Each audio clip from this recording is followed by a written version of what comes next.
ကချင်လူမျိုးဆိုတာဘာလဲကချင်ဆိုတဲ့အမီနာမကိုကြားလိုက်ရုံနဲ့ကျွန်တော်တို့စိတ်ထဲမှာမြောင်လာတာကတော့မြင့်မားလာတဲ့တောင်တန်းကြီးတွေအေးမြလာတဲ့ရေခဲတောင်တွေနဲ့စိမ်းလန်းဆူပြေလွန်းတဲ့တဘာဝတောတောင်ရှုခင်းတွေပဲဖြစ်ပါတယ်တကယ်တော့ကချင်လူမျိုးဆိုတာအဲ့ဒီတောင်တန်းတွေကြားမှာရာစုနှစ်ပေါင်းများစွာအခြေချနေထိုင်လာခဲ့ကြတဲ့မာကျောတဲ့စိတ်သက်ရှိပြီးယူသားဖြူစင်တဲ့လူမျိုးစုတွေကိုစုပေါင်းခေါ်ဆိုထားတဲ့အမီတစ်ခုဖြစ်ပါတယ်ကချင်လူမျိုးလို့ပြောလိုက်ရင်ဂျိန်းဖော့လက်ချစ်လီဆူရဝမ်ဇိုင်ဝါနဲ့မရူဆိုတဲ့မျိုးနွယ်စုကြီး6ခုကိုအဓိကဆိုလိုတာဖြစ်ပြီးသူတို့အားလုံးဟာကိုယ်ပိုင်စကားကိုယ်ပိုင်ဝတ်စုံနဲ့ကိုယ်ပိုင်ဓလေ့တွေရှိကြပေမဲ့ကချင်ဆိုတဲ့အမိုးကာအောက်မှာတသွေးတဲ့တသားတဲ့စီလုံးနေကြတာပါကချင်လူမျိုးတွေရဲ့ဇစ်မြစ်ကိုပြန်ကြည့်မယ်ဆိုရင်သူတို့ဟာမွန်ဂိုလွိုက်အနွယ်ဝင်တွေဖြစ်ပြီးတီးဘက်ဗမာအုပ်စုထဲမှာပါဝင်ပါတယ်သူတို့ဟာတီးဘက်ကုန်းပြင်မြစ်ဘက်ကနေမြစ်ဖျားခံပြီးအေယာဝတီမြစ်ရဲ့မြောက်ဘက်အစွန်းပိုင်းတွေစီကိုတဖြည်းဖြည်းရွှေ့ပြောင်းအခြေချလာခဲ့ကြသူတွေပါဒါကြောင့်လဲကချင်လူမျိုးဟာတောင်ပေါ်ဒေသရဲ့အေးမြတဲ့ရာသီဥတုနဲ့သဟဇာတဖြစ်ပြီးတဘာဝတရားကိုချစ်မြတ်နိုးတတ်တဲ့စိတ်ဓာတ်အပြည့်အဝရှိကြပါတယ်ကချင်လူမျိုးတယောက်အတွက်တောတောင်ဆိုတာသူတို့ရဲ့အိမ်ဖြစ်တယ်လို့သူတို့ရဲ့စကြက်လည်းဖြစ်ပါတယ်သူတို့ရဲ့ဘဝတဘာဝတရားနဲ့ခွဲခြားလို့မရအောင်ရောရှက်နေတာပါစကားပြောတဲ့နေရာမှာကချင်လူမျိုးတွေဟာအယံကိုပွင့်လင်းရိုးသားကြပါတယ်ဟုတ်ရင်ဟုတ်တယ်မဟုတ်ရင်မဟုတ်ဘူးဆိုတာသူတို့ရဲ့ဇယိုက်ပါ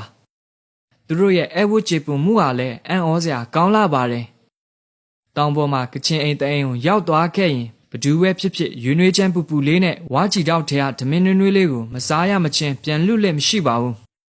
းဒါသူတို့ရဲ့ရိုးရာယဉ်ကျေးမှုထဲမှာမနှောစိတ်တက်လို့လည်းပြောလို့ရပါတယ်မနှောဆိုတဲ့စကားလုံးဟာကချင်လူမျိုးတွေအတွက်အလွန်မြင့်မြတ်ပြီးအတိတ်ပဲနှက်ဆိုင်ပါတယ်လူအများစုကမနှောပွဲကိုကချင်ရိုးရာအကပွဲတစ်ခုလိုပဲမြင်ကြပေမဲ့တကယ်တော့မနှောပွဲဟာကချင်လူမျိုးတွေရဲ့စီးလုံးညီညွတ်မှုကျေးဇူးတသက်မှုနဲ့နတ်မင်းတွေကိုပူဇော်တဲ့ဝိညာဉ်ရေးရာဆုံမက်တစ်ခုပါမနှောတိုင်တွေရဲ့ဒီဇိုင်းနဲ့အယောင်သွေးတွေဟာကချင်လူမျိုးတွေရဲ့တမိုင်းကြောင်းနဲ့ယုံကြည်မှုကိုဖော်ပြနေတာပါ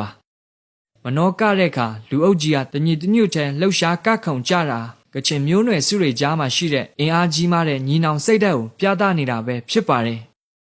်ကချင်လူမျိုးတွေရဲ့ဝတ်စုံတွေကိုကြည့်ရင်လည်းအယောင်သွေးစုံလင်လှပါတယ်အနက်ရောင်အခြေခံပြီးအနီရောင်အဖြူရောင်အစင်းကြောင်းတွေနဲ့ဖန်တီးထားတဲ့သူတို့ရဲ့ရိုးရာဝတ်စုံတွေဟာကြက်တည်ရှိလာပါတယ်အထူးသဖြင့်အမျိုးသမီးတွေဝတ်ဆင်တဲ့ငွေပြားလေးတွေတက်ဆင်ထားတဲ့အင်ဂျီတွေဟာကခုန်လိုက်တဲ့အခါတချွင်းချွင်းမိနေပြီးကြည်ရသူကိုရင်သက်ရှုမောဖြစ်စေပါတယ်ဒီငွေပြားလေးတွေဟာသူတို့ရဲ့ချမ်းသာကြွယ်ဝမှုကိုဖော်ပြတာတဲ့သူတို့ရဲ့ဂုဏ်သိက္ခာနဲ့တန်ဖိုးကိုဖော်ပြတာလို့ဆိုနိုင်ပါတယ်ဒီဘက်ခေတ်မှာကချင်လူမျိုးတွေရဲ့လက်ထက်ထိမ်းများခြင်းဓလေ့ဟာလည်းအလွန်စိတ်ဝင်စားဖို့ကောင်းပါတယ်အမျိုးသားဘက်ကနေအမျိုးသမီးဘက်ကိုတင်တောင်းခြင်းဆိုတဲ့ဓလေ့ဟာအမျိုးသမီးကိုတန်ဖိုးထားခြင်းနဲ့မိဘတွေကိုကျေးဇူးဆက်ခြင်းရဲ့ပြရုပ်တစ်ခုဖြစ်အခုထိခိုင်မာနေသေးပ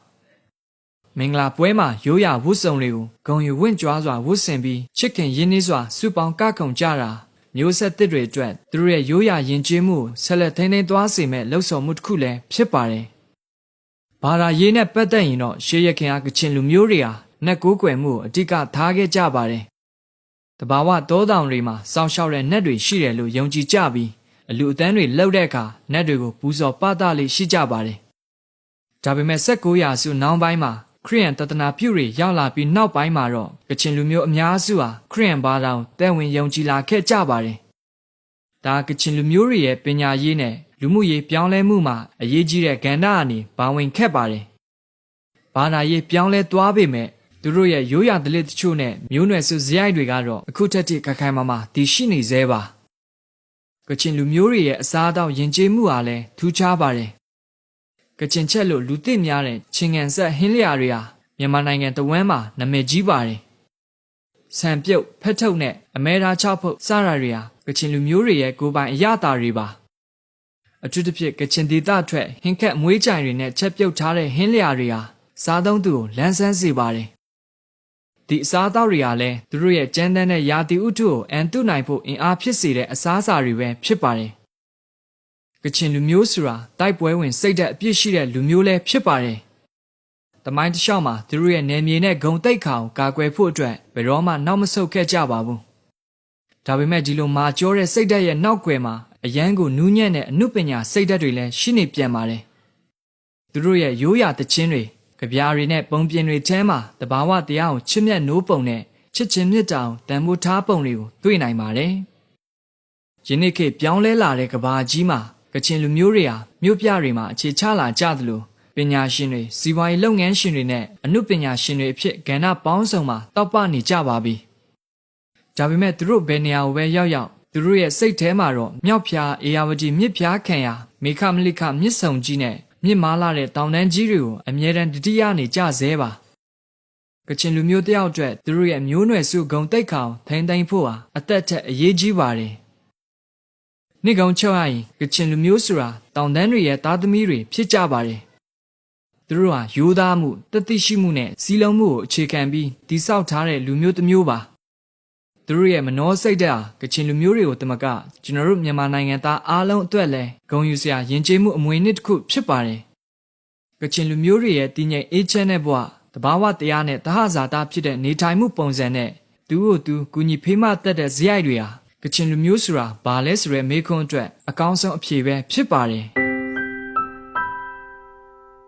အားလုံးပဲနားဆင်ပေးတဲ့အတွက်ကျေးဇူးတင်ပါတယ်။ကျွန်တော် channel လေးကို subscribe လုပ်ထားပေးဖို့လည်းဖိတ်ခေါ်ပါတယ်။နောက်ထပ်အကြောင်းအရာတွေမှာပြန်တွေ့ကြပါမယ်။